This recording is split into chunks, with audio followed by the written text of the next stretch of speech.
UP में सियासत अब मंडल कमंडल की हो गई है। आपको बता दें, जिस तरह एक के बाद एक बागी नेता समाजवादी पार्टी के पाले में जा रहे हैं, यकीनन उसने यूपी से लेकर दिल्ली तक की टेंशन बढ़ा दी है। बीजेपी अब आगे क्या करेगी, सबके जहन में यह बड़ा सवाल है। लेकिन इन सबके बीच मुख्यमंत्री योगी आदित्यनाथ ने आज एक दलित के घर में भोजन कर बड़ा संदेश देने की कोशिश की है।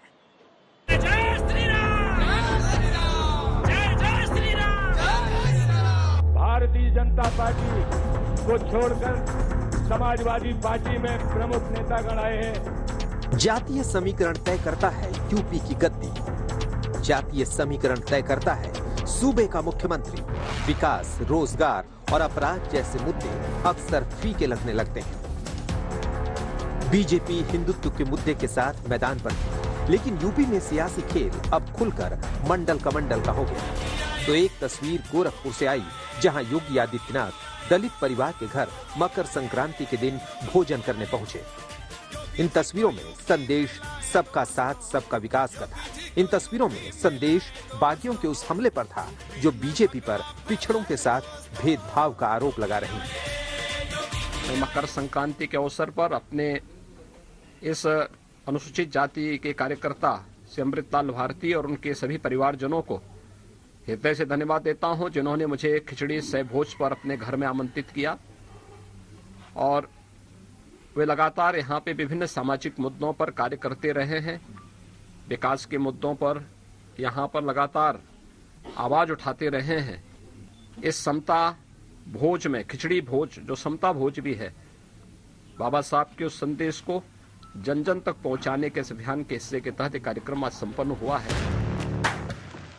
यूपी में बीजेपी की वापसी ही गैर यादव ओबीसी वोट बैंक की सेंध के साथ शुरू हुई, जिसने लोकसभा में मोदी को प्रचंड बहुमत दिया तो 2017 विधानसभा में बीजेपी का वनवास खत्म किया। 2017 में बीएसपी से बीजेपी में आए स्वामी प्रसाद मौर्य अपने साथ ऐसे कई विधायकों को लेकर आए जो गैर यादव ओबीसी जातियों से। वहीं आला पदों पर जातियों के हिसाब से समीकरण तैयार किया गया, लेकिन अब बगावत तेज है। बीजेपी और बागियों में आर पार की जंग है। अगर हमने मलाई खाई है, जांच करवावे, हमें जेल भेजे।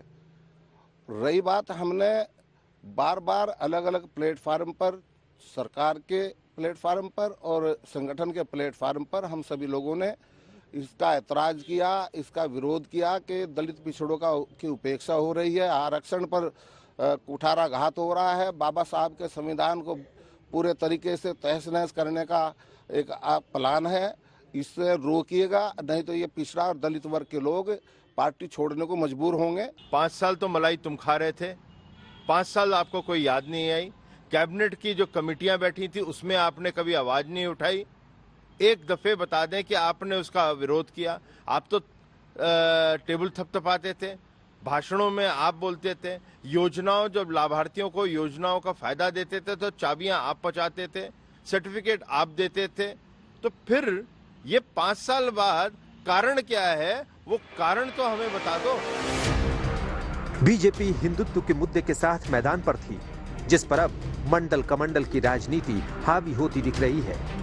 तब आपकी दलित के लिए प्रेम कहां चला गया था, जब हथरस की दलित बेटी को रात के अंधेरे में पेट्रोल डाल के उसका अंतिम संस्कार बिना उसके माँ बाप के परमिशन के कर दिया गया था।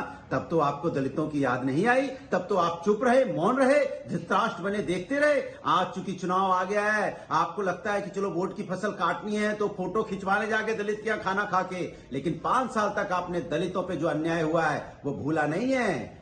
आपको जवाब मिलेगा, दलितों की तरफ से वोट के माध्यम से करारा जवाब मिलेगा।